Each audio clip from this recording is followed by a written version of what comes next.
तो पापा, एक इन्वेस्टर के लिए 2 सबसे बड़े रिस्क्स क्या है? तो इन्वेस्टर की 2 सबसे बड़ी रिस्क है जो उसके लिए उनको हमेशा तैयार होना चाहिए। और सबसे पहले इन्वेस्टर को अपन डिवाइड करते थे 2 कैटेगरीज में, एक 50 ईयर्स के नीचे और एक 50 ईयर्स के ऊपर। तो 50 ईयर्स के नीचे जो उनकी 2 सबसे बड़ी रिस्क है। पहली रिस्क ये जो कोविड के बाद हम सब प्रैक्टिकल हो गए कि कल अगर हमको कुछ हो गया तो, मतलब कल हम नहीं रहे तो। करेक्ट। तो उसके लिए जो 50 के नीचे उनके पास क्या होना चाहिए? सबसे इम्पोर्टेंट क्या चीज़? इंश्योरेंस। टर्म इंश्योरेंस होना चाहिए, रफली about 5 to 7 times there income. क्योंकि क्या है कि अगर आप 40, 45 या 50 हो तो आपकी लाइफस्टाइल क्रीप चल रही है, आपका लोन है, आपके बच्चों का एजुकेशन है, एक इनहेरेंट रिस्क चल रहा है। तो ये सबसे बड़ा आपका रिस्क है।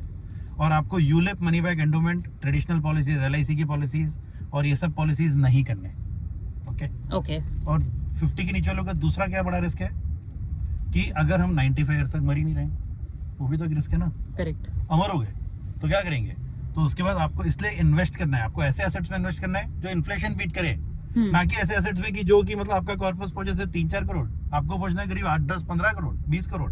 तो आपको बहुत सारी चीजें नहीं करना पड़ेगी, जैसे सेकंड हाउस, FDs में ज्यादा पैसे नहीं रखना है और ट्रेडिंग F&O लॉसेस नहीं करना है, एक्सेट्रा। और आपको वेल्थ क्रिएट करना है और थ्रू द जर्नी एक प्रोसेस फॉलो करना है। करेक्ट। ये 50 के नीचे वालों के लिए। 50 के ऊपर वालों के लिए मान लो आप 55 हो, 60 एक्सेट्रा, तो आपके लिए भी यही दोनों रिस्क है। अगर कल को कुछ हो जाता है तो इसमें इंश्योरेंस की नीड नहीं है, आपको बनाना है एक विल, ताकि आपके एसेट्स अच्छे से पास हो जाए। क्योंकि आपके बच्चे बाहर हैं मोस्टली, तो बाहर के सिटीजन हैं, तो उनको एसेट्स कैसे पास होंगे? तो आपके भी अगर 3-4 प्रॉपर्टीज है तो उनको कंसोलिडेट करो। ये इलिक्विड एसेट्स में सबसे बड़ी प्रॉब्लम होती है।